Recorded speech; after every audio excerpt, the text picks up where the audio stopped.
बिजली बिल में का तो कोई हिसाब ही नहीं, रीडिंग नहीं हो रहा है, लोगों की मीटरें बंद है, खाली पैसा ले रहे, अवैध वसूली हो रहा है। किसान आज इतना परेशान है, अपना धान नहीं बेच पा रहा है, जैसे वो गांजे की खेती कर रहा हो। पहले गंगा जल हाथ में रख के वादा किया था, आपको भी पता है। यहाँ शिक्षा घर घर नहीं पहुंच रही है, पर शराब की बोतल पहुंच जा रही है। भारतीय जनता पार्टी के लोगों को किसान के बारे में बोलने का हक ही नहीं है। वादे तो बहुत सारा थे, लेकिन यहाँ पर अभी कुछ भी नहीं हुआ है, जीरो दिख रहा है। हम अब नारायणपुर में है। नारायणपुर का मतलब है अबूझमाड़ का प्रवेश द्वार। अबूझमाड़ मतलब वो इलाका, जैसा कि नाम से स्पष्ट है, अबूझ, और माड़ का मतलब होता है घना पहाड़ी इलाका, या आप समझिए, यूँ कहिए ऊंचे नीचे पठार का हिस्सा। ये नारायणपुर है। तो हम इस विधानसभा में पहुँचे हैं। हम लोगों से बात करेंगे, जानेंगे, समझेंगे कि उनका मूड क्या है अपने विधायक के प्रति, वो क्या राय रखते हैं। तो आइए शुरू करते हैं नारायणपुर विधानसभा का ये सफ़र। छत्तीसगढ़ का एक खूबसूरत जिला है नारायणपुर। 11 मई 2007 को बनाए गए जिले में प्राकृतिक संसाधनों की भरमार है। आदिवासी बाहुल्य इस इलाके में घने जंगल, पहाड़, नदियां, झरने और प्राकृतिक गुफाओं की भरमार है, और ये इलाका अपनी कला और संस्कृति के लिए पूरे देश में प्रसिद्ध है। वहीं इस इलाके की राजनीति भी छत्तीसगढ़ में अहम भूमिका निभाती है। नारायणपुर विधानसभा सीट 1952 में अस्तित्व में आई। पहले चुनाव में यहां से कांग्रेस के रामेश्वर ने जीत दर्ज की। ये सीट शुरू से ही आदिवासी वर्ग के लिए आरक्षित है। साल 1962 में महाराजा प्रवीर चंद्र भंजदेव के कारण यहां निर्दलीय उम्मीदवार ने अपनी जीत दर्ज की थी। 1967 में एक बार फिर निर्दलीय उम्मीदवार बी जयदेव ने यहां जीत का परचम लहराया। 2003 से लेकर 2013 तक 3 चुनाव में यहां बीजेपी ने मैदान मारा, लेकिन 2018 में कांग्रेस के चंदन कश्यप ने बीजेपी के कद्दावर नेता केदार कश्यप को चुनावी अखाड़े में पटखनी दे दी। आदिवासी बाहुल्य इस सीट पर छत्तीसगढ़ राज्य के गठन के बाद से ही बीजेपी का एक तरफा राज रहा है। बीजेपी के केदार कश्यप यहां से 2 बार जीतकर मंत्री पद तक पहुंचे। साल 2003 से लेकर 2013 तक इस सीट पर बीजेपी का परचम लहराता रहा। बीजेपी के इस किले में सेंध लगाने का काम किया कांग्रेस के चंदन कश्यप ने। चंदन कश्यप ने 2018 में हुए विधानसभा चुनाव में इस सीट से तीसरी बार चुनाव लड़ रहे केदार कश्यप को नजदीकी मुकाबले में महज 2700 वोटों से हरा दिया। नारायणपुर आदिवासी वर्ग के लिए आरक्षित सीट है। यहाँ 1,39,820 मतदाता है। इसमें पुरुष 70,104 मतदाता, जबकि महिला मतदाताओं की संख्या 59,716 है। यहाँ आदिवासी वर्ग की करीब 88% आबादी है, जबकि एससी वर्ग करीब 4% है, और इस इलाके की साक्षरता दर 48% के करीब है। 2018 में हुए चुनाव में इस इलाके में मात्र 44% वोटिंग हुई थी। नारायणपुर अबूझमाड़ का प्रवेश द्वार है। यह इलाका नक्सली मसलों के चलते अति संवेदनशील की श्रेणी में आता है। यहाँ शिक्षा, स्वास्थ्य, सड़क, पेयजल, बिजली समेत मूलभूत सुविधाओं की जनता को दरकार है। अबूझमाड़ के कई इलाके अब भी प्रशासन की पहुंच के बाहर है।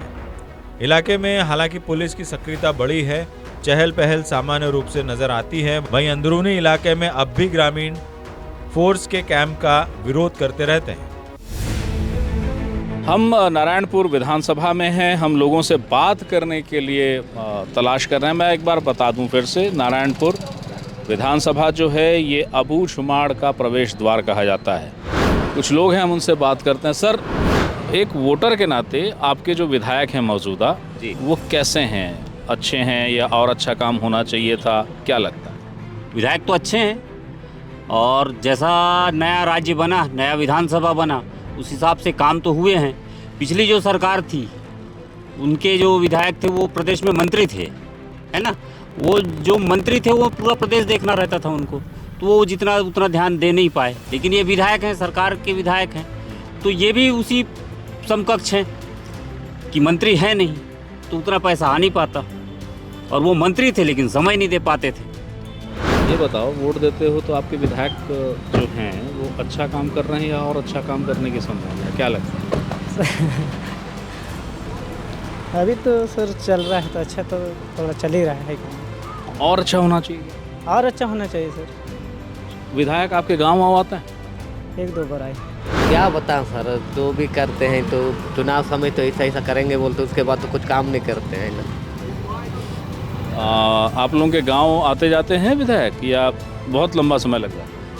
वो आते जाते रहते हैं, लेकिन लंबा में आते हैं, कुछ काम रहता है तो आते हैं बस। और आप लोग मिलना चाहें तो मुलाकात हो पाती? हाँ हो पाता है। आपके जो विधायक हैं वो कैसे हैं? वो अच्छा काम कर रहे हैं या और अच्छा काम करना चाहिए, क्या लगता है? सर मैं बीजेपी का हूँ, मैं उसके बारे में नहीं बोल सकता हूँ। अच्छा, क्लियर कट हिसाब किताब भाजपा के हैं आप? ठीक ठीक ठीक ठीक। वोट देते हैं कि नहीं देते? हाँ देते हैं। ये विधायक कैसा काम कर रहे हैं? ठीक है, तो देख रहा हूँ अभी क्या बताऊँ मैं ये।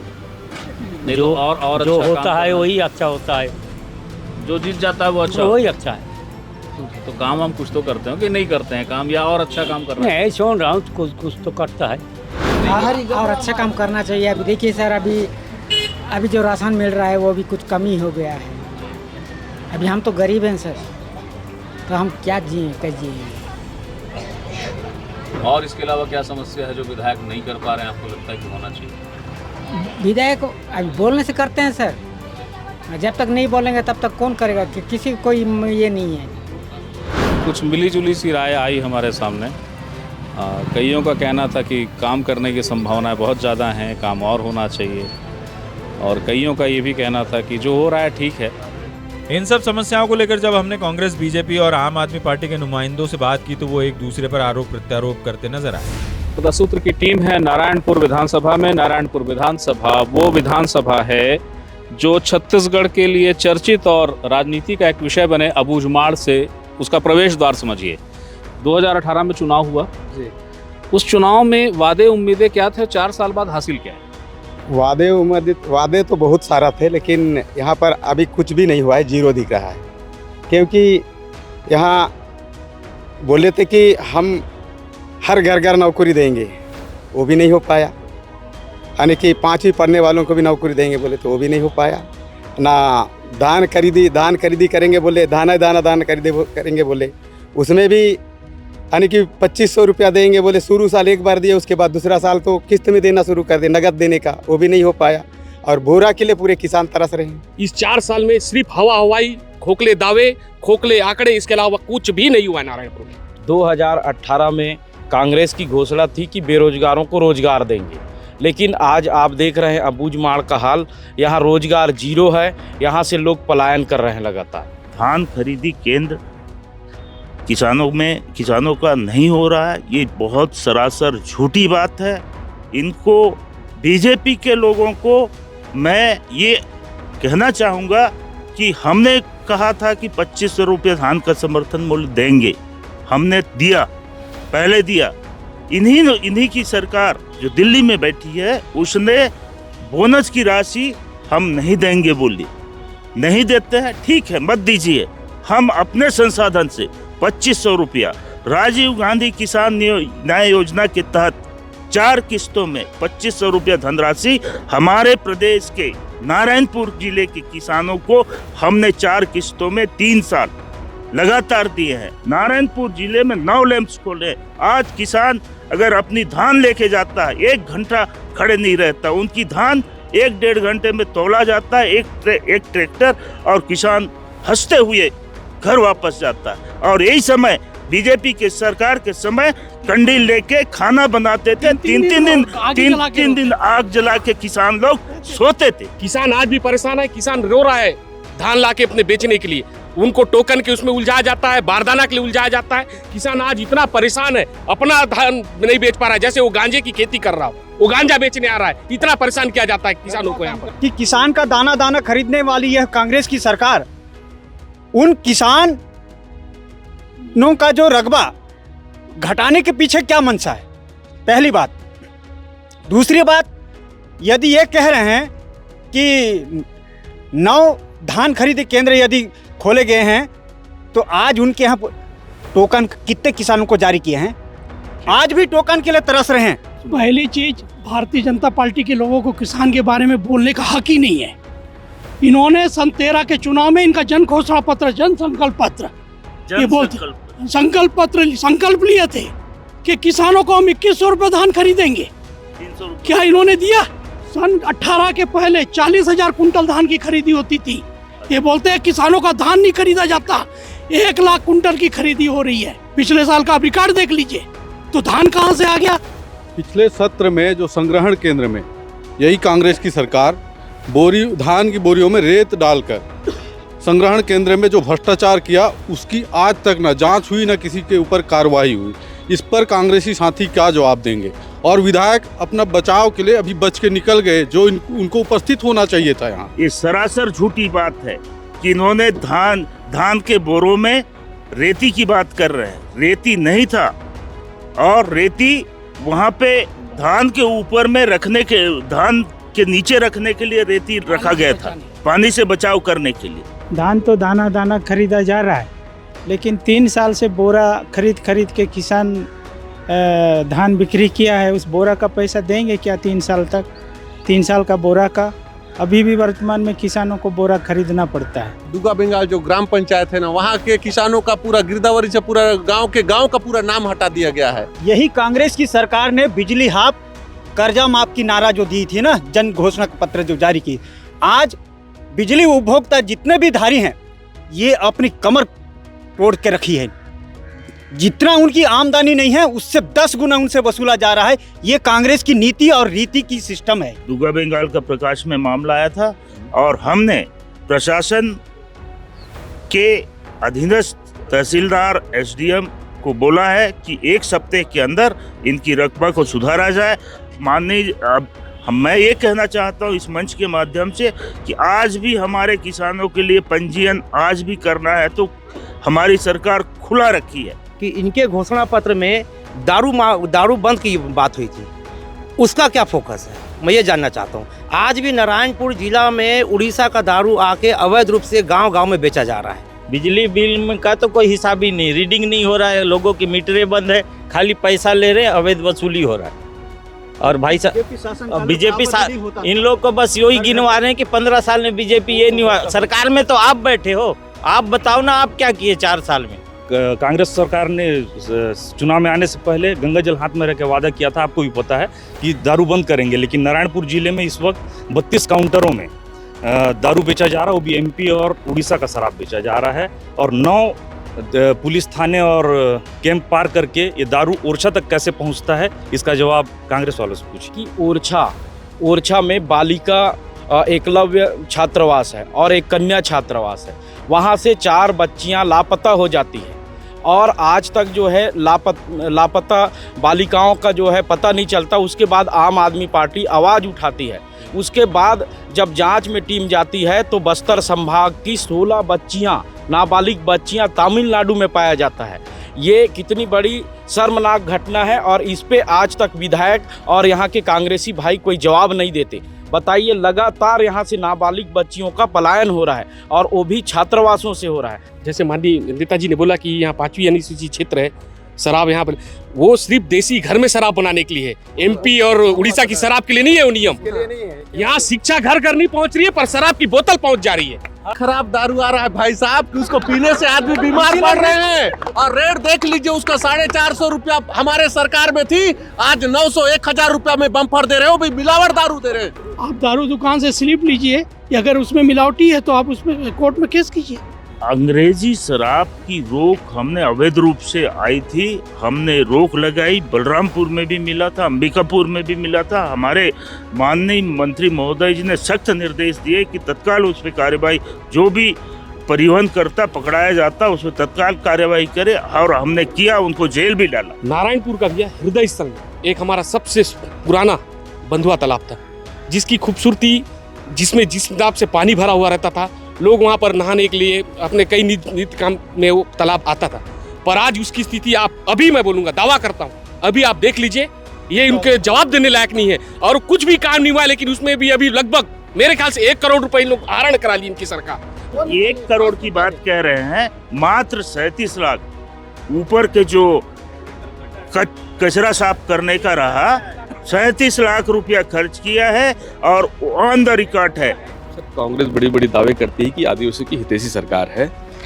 अप्रैल महीने में जब आदिवासियों ने अपने हक की मांग के लिए एक शांतिपूर्वक ज्ञापन ये लोग कलेक्टर कार्यालय में किए तो इनको बर्बरतापूर्वक मारपीट किया गया इनके साथ। इसके अलावा एक और यहाँ भरंडा में एक निर्दोष को आदिवासी को मानव रेड्डी को गोली से मार दिया गया, ना उसकी आज तक कोई जांच हुई, ना उनको मुआवजा। उसको खुद आईजी साहब कबूल किए थे कि हाँ हमारे से गलती हुई है, उसके बावजूद भी ना उसकी कोई जांच हुई, ना उस पर कोई मुआवजा दिया गया, ना उसके घर से किसी को नौकरी दी है। नाबालिग बच्ची जो तमिलनाडु में है, उनके बारे में इनका क्या जवाब है कि आज तक जो है विधायक जी कुछ जवाब नहीं दे रहे हैं। रावघाट लोवाइस के मामले पे उन्होंने ज्ञापन सौंपने आया था और वहाँ पे ज्ञापन सौंपने के पहले अब उपद्रवी तत्वों ने बॉटल फेंकना, पत्थर फेंकना ये शुरू हुआ और उस दौरान धक्का मुक्की करके कलेक्ट्रेट के अंदर प्रवेश किया गया तो उनको निकालने में जो धक्का मुक्की हुआ है उतना ही हुआ है। और हमारे नारायणपुर का इतिहास है कि नक्सल समस्या का भी समाधान हमने मिल बैठ के किया और कोई ऐसा आंदोलन उग्र रूप नहीं लिया था।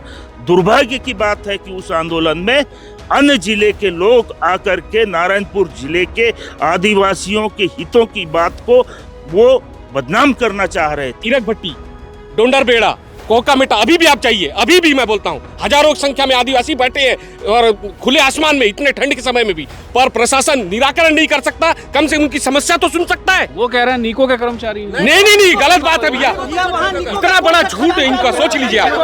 कांग्रेस के लोग बोल रहे हैं कि वो निको के हैं, तो निको कंपनी कितने आदिवासी को भर्ती कर दिया? क्या 5000 भर्ती हो गया निको में? लोकल आदिवासी यहाँ के कैसे निको के बैठे उसमें? वही तो कह रहा, रोड हम बन रही है, रोड बन रही है और वहाँ पे कुछ असामाजिक रूप से हमारे लोग ही उनको बिठा दिया गया है कि रोड नहीं बनना चाहिए, कैंप नहीं डलना चाहिए, पंचायतों में काम नहीं होना चाहिए, ये बातें कही जा रही। हम उन गांव वालों से चर्चा किए हैं और शांतिपूर्ण ढंग से इसका निराकरण निकलेगा और वही हमारे अबूझ माड़िया परिवार के लोगों को हम सुविधाएं मुहैया कराएंगे जिस तरह से हमने पट्टा देने का काम किया है।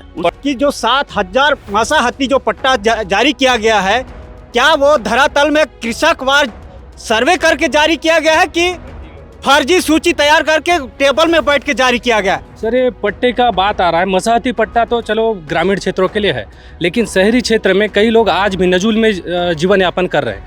उनके लिए पिछली सरकार में आबादी पट्टा दिया जा रहा था, फ्री में दिया जा रहा था, लेकिन ये सरकार जैसे आई उसके बाद इनको पट्टा जब दिया गया तो 8000 रुपये लेके दिया गया।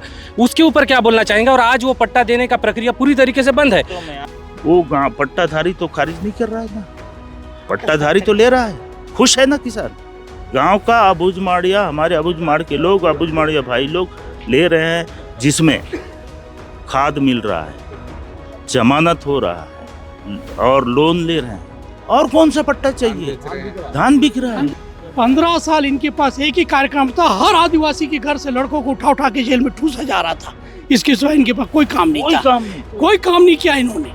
ये अभी एक हफ्ता हुआ ग्राम कीकाड़, ग्राम मुरनार, ग्राम बेचा से उन बेगुनाह निर्दोष ग्रामीणों को कैसे फिर नक्सलाइट का केस में फर्जी तरीके से इन लोग अंदर करवाए हैं? इनकी सरकार क्या दोषी नहीं है क्या? जी सर, मैं ये बोल रहा था अभी एक सप्ताह में जो बच्चे का डेथ हो गया है ना, उसमें क्या है, कभी कभार ये सोच रहे हैं कि डॉक्टर की कमी है, क्या डॉक्टर को नॉलेज उतना नहीं है? हो सकता है सरकार दवाइयाँ गलत दे रही है। यहाँ से जो लगा गाँव है अबूझमाड़ का, रेकावाया, पीडियाकोट और ढूंगा, वहाँ पर लगभग 50 से ऊपर, नारायणपुर जिले की मैं आंकड़ा बता रहा हूँ, सुकमा और दंतेवाड़ा को छोड़ के लगभग 50 से लगभग आंकड़ा में लोगों की वहां मृत्यु हो गई। यहाँ इनका स्वास्थ्य मंत्री कुर्सी के चक्कर में ध्यान ही नहीं दे पा रहे स्वास्थ्य को। अबूझमाड़ में स्वास्थ्य की स्थिति इतनी खराब है, यहाँ उनकी कोई आज हॉस्पिटल नहीं खुल पाई और जो खुली भी है आज जिला हॉस्पिटल, वहाँ आए दिन कुछ ना कुछ खबर आते रहती है कि यहाँ स्वास्थ्य के मामले में रिफर सेंटर के नाम से बस चल रहा है। कि जो बाज़ारों में जो एम्बुलेंस की व्यवस्था है, मुख्यमंत्री स्वास्थ्य योजना वो पहुंच रही है।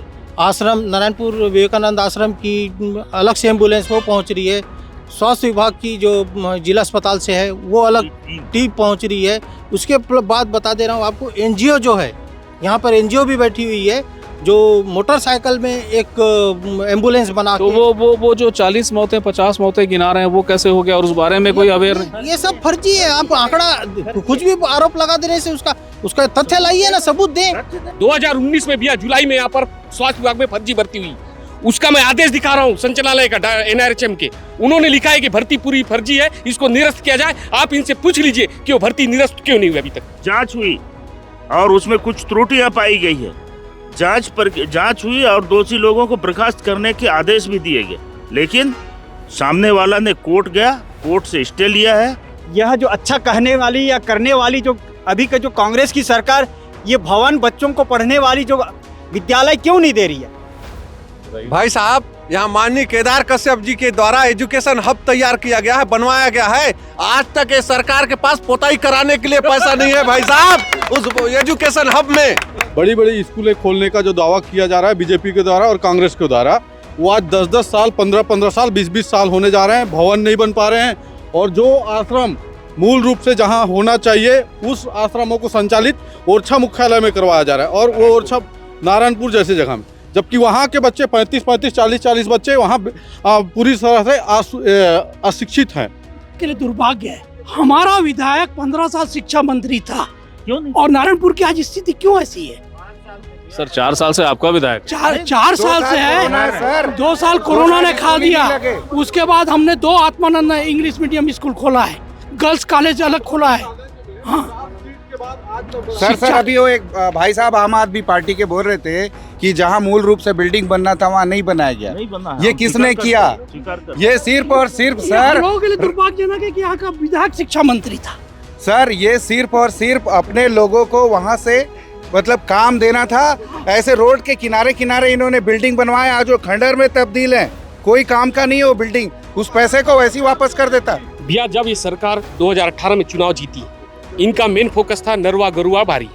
लेकिन मैं यही पूछना चाहता हूँ, आज आप तीनों चारों चीज को देख लीजिए। गोठान की स्थिति आप देख लीजिए धरातल पर जाकर। गोठान सिर्फ पैसा खाने का एक भ्रष्टाचार का एक अड्डा बन गया है। युवाओं को रोजगार देने का वादा किया था, और जब इनसे रोजगार की बात करो तो एक गोबर बिनने का बात बताते हैं। भाई साहब, हम तो सबसे पहले जाएंगे विधवा पेंशन, मितानिन लोगों को वेतन, और जो आंगनबाड़ी कार्यकर्ता हैं उन लोगों के पास जाएंगे कि आप लोगों को तो भूपेश बघेल जी ने बताया था कि 10,000 रुपया वेतन दूंगा, मितानिन दीदी लोगों को खाने का पूरा 300 रुपया पर डे, 10,000 रुपया कलेक्टर दर पे मिलेगा। हम तो उन्हीं लोगों को जाएंगे, क्योंकि सचिव और जो हमारे पटवारी भाई हैं और मितानिन दीदी लोग हैं, इन्हीं लोग चुनाव जिताते हैं। भाई साहब, हम तो उन्हीं लोगों के पास जाएंगे। 2,500 रुपया देंगे, 4 साल बीत गया, एक भी ऐसा बेरोजगार बताइए जिसको इन्होंने 2,500 दिया हो। ये आप लोग बोले। जी। हो गए मंत्री जी की घोषणा थी 2 साल पहले अंतागढ़ से नारायणपुर का मार्ग बनाएंगे, वो आज तक नहीं बन पाया। नारायणपुर में आज नशाखोरी के नाम पर शराब, जुआ, सट्टा खुलेआम नारायणपुर के अंदर में विधायक के संरक्षण में चल रहा है। गली गली में सट्टा चल रहा है, गली गली में जुआ चल रहा है। इनके कार्यकाल में सर भ्रष्टाचार बहुत ज़्यादा हुआ है, और ठेकेदारों को भी कार्य का उनका भुगतान समय पर नहीं हो पाता सर। 2 साल से पेंडिंग है मामला। तीसरा कोई इशू है नारायणपुर की जनता? तीसरा इशू हमारा ये है कि शिक्षा के मंदिर से बच्चों का अपहरण हो रहा है। ये हमारा तीसरा इशू है कि नारायणपुर जैसे जगह से बच्चों का अपहरण किया जा रहा है, और जो तमिलनाडु में पाए जाते हैं। हम लोगों के पास जाएंगे और विधायक जी इसमें जो दोषी हैं उस पर क्यों कार्रवाई नहीं कराते, इसको लोगों को बताएंगे, जागरूक करेंगे। नारायणपुर विधानसभा क्षेत्र में विधायक ने जो काम किया या माननीय मुख्यमंत्री जी ने जो काम किया है, वो विधानसभा क्षेत्र में 4 तहसील बने। एक कोकामेटा तहसील, एक छोटे डोंगर तहसील, भानपुरी तहसील, मर्दापाल तहसील। और मैं ये विपक्ष से भी चाहूँगा, नारायणपुर का नागरिक हूँ, मैं 65 साल हो रहा है मेरी उम्र, लेकिन ये विकास बहुत बड़ी बात है। देश का पहला प्रधानमंत्री आदरणीय भूपेश बघेल, जो किसान परिवार से, भूपेश बघेल किसान परिवार से, और उन्होंने किसानों के हितों के छत्तीसगढ़ के साथ साथ नारायणपुर के किसानों के लिए बहुत कुछ किया है। 2500 धान का समर्थन मूल्य इस साल 2600 देंगे, अगले साल 2800 देंगे। यही किसान, हर घर के लोग किसान हैं, और यही हमको समर्थन देंगे। दूसरी बात और मैं कहना चाहूँगा, पहली बार हमारे प्रदेश के मुख्य आदरणीय भूपेश बघेल जी ने जो गाँवों की भावनाओं के अनुरूप विकास कार्य जो किए, घोटुल और देवगुड़ी की स्थापना, घोटुल 10 लाख का बन रहा है, 100 पंचायत है, 100 घोटुल बन रहे हैं। 100 पंचायत है, सब देवगुड़ी बंद रहे। 5 लाख रुपए जो आस्था और विश्वास का केंद्र है। आस्था संस्कृति को लेकर काम चल रहा है। तीसरा विषय बताइए। नारायणपुर की नगरी नगर पालिका क्षेत्र में जो कार्य हो रहे हैं, रोड चौड़ीकरण के लिए 13 करोड़, तालाब का भी टेंडर लग चुका है, 6 करोड़ रुपए आ चुका है। और ऐसे कई काम है। एक स्वामी आत्मानंद इंग्लिश स्कूल है जो हम लोगों ने यहाँ के मध्यम वर्ग परिवार जो गरीबी के कारण इंग्लिश मीडियम में नहीं पढ़ सकते थे, उनके लिए जो हम खोले हैं, ये सब और आधारभूत मूल संरचनाएं स्थापित हुई। ये नारायणपुर के राजनीतिक दल के प्रतिनिधि थे जो इस समय हमारे साथ थे और अपना विषय बता रहे थे। लोकतंत्र में जैसा कि पक्ष विपक्ष के बीच आरोप प्रतिरोध होता रहता है, वही हो रहा था। और इसमें कोई शक नहीं है कि बीजेपी और आम आदमी पार्टी ने बहुत तीखे तेवरों के साथ, मुद्दों के साथ घेरा है। देखना होगा कि विधायक इन मसलों पर क्या जवाब देते हैं। याज्ञवल, नारायणपुर, दसूत्र ने इसके अलावा जब इलाके के प्रबुद्धजन, वरिष्ठ पत्रकार और इलाके के आम लोगों से बात की तो कुछ सवाल निकलकर सामने आए। मसलन पहला सवाल कि निर्माण कार्य के लिए राशि मांगते हैं तो आप कह देते हैं कि मेरे पास पैसे नहीं है। दूसरा सवाल भ्रष्टाचार को संरक्षण देने का आरोप विधायक पर लगता है। तीसरा सवाल आदिवासी आंदोलन करते हैं, उनके मसले कैंप को लेकर हैं और आदिवासियों से विधायक मिलने तक नहीं जाते। चौथा सवाल ग्रामीण क्षेत्रों में विधायक की मौजूदगी नहीं है, ऐसा क्यों है। और पांचवा सवाल अबूझमाड़ में पट्टे बांटने का दावा किया गया था, फर्जी पट्टे बनने का आरोप है। इन सवालों के जवाब में विधायक चंदन कश्यप ने क्या कुछ कहा, आइए आपको सुनाते हैं। हमारे साथ नारायणपुर के विधायक चंदन कश्यप जी हैं और वो सवाल जो चौपाल में आए, वो सवाल जो ग्रामीणों से चर्चा में आए, उनको लेकर हम इनके पास हाजिर हैं। चंदन जी, आपको लेकर जो पहला प्रश्न आता है वो ये आता है कि जब कोई आपसे मद, कोई ग्रामीण या सरपंच या मद का आवंटन मांगे, मदद मांगे, निर्माण कार्य मांगे, तो आप कह देते हैं कि नहीं मेरे पास फंड नहीं है, राशि नहीं। सबसे पहले मैं ये बताना चाहूँगा आपको, इस समय में मदद मांगते हैं या तो मार्च के लास्ट में हो, जब बजट नहीं रहता है, सब हम ख़त्म करना रहता है, उस पीरियड में ख़त्म हो जाता है, तब मेरे को कहना पड़ता है। या हमारे लोग कुछ रहते हैं तो पूरी पार्टी उनको पिला खिला के उनको कहते फ़ोन कर ऐसे बोल ऐसे बोल, क्योंकि कभी मैं पकड़ा हुई बात को कि लोग ऐसे भड़काते हैं, तब हमारे लोग पीने के बाद या खाने के बाद उस भाषा में बात करते हैं, माने उकसाते हैं एक प्रकार से और कहते कैसे बोल।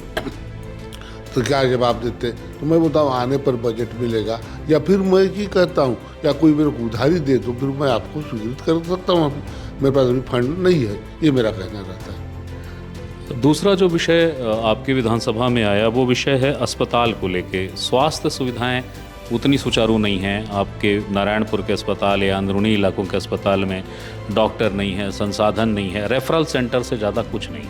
तो आप इस पर कुछ कर नहीं पा रहे हैं क्या?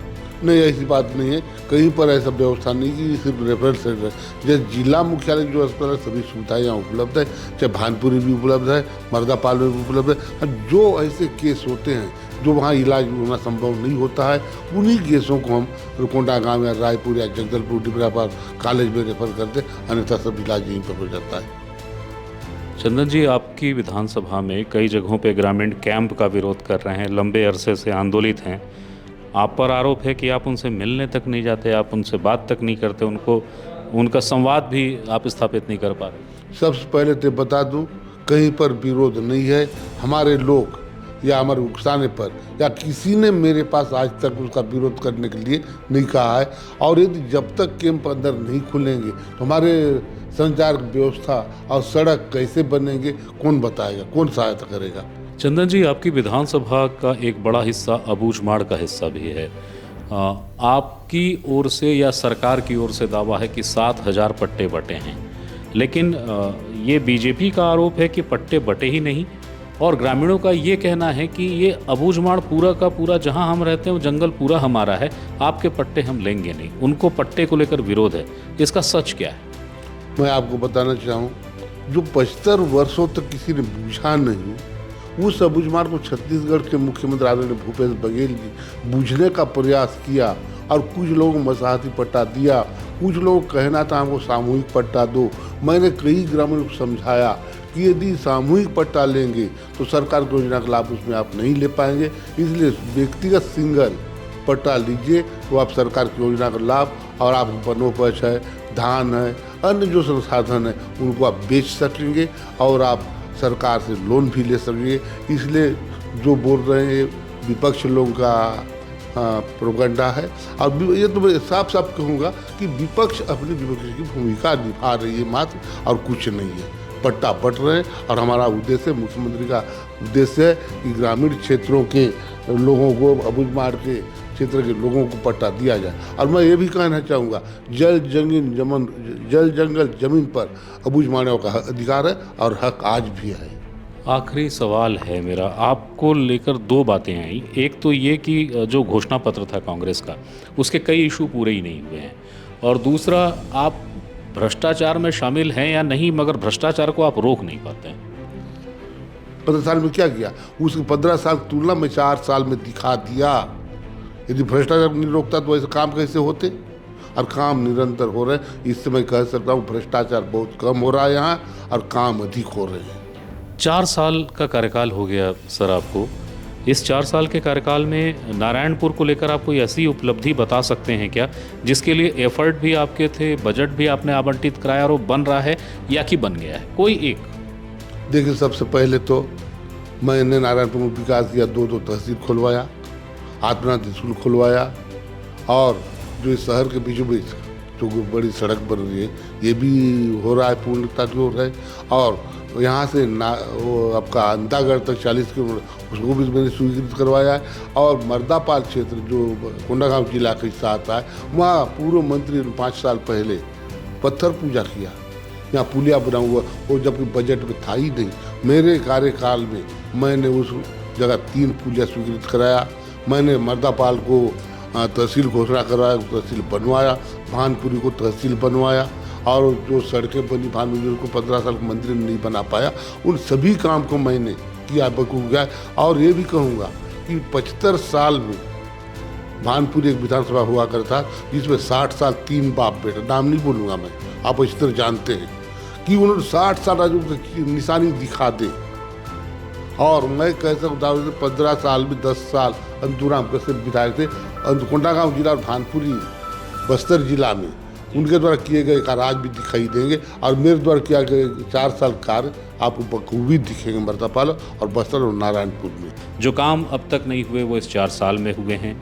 आरोप तो लगते रहते हैं और आरोप को वो बीजेपी से प्रायोजित बताते हैं, और बहुत साफगोई से उन्होंने स्वीकारा है कि भ्रष्टाचार रुकता कैसे है और रुकता कब है, फिर भी काम हो रहा है। याज्ञवल्क्य, 10 सूत्र, नारायणपुर। 10 सूत्र की खबरों को देखने के लिए प्ले स्टोर और एप्पल स्टोर से डाउनलोड करें हमारा ऐप 10 सूत्र। आप हमारी खबरें theसूत्र.com पर भी देख सकते हैं। Social media platforms Twitter, Facebook और इंस्टाग्राम पर भी हमें फॉलो कर सकते हैं। साथ ही यूट्यूब पर भी हमें सब्सक्राइब करें। यदि आपकी नहीं हो रही कोई सुनवाई और आपके पास है कोई खबर, तो हमारे व्हाट्सएप नंबर 70000024141 पर भेजिए और बनिए हमारे सूत्र।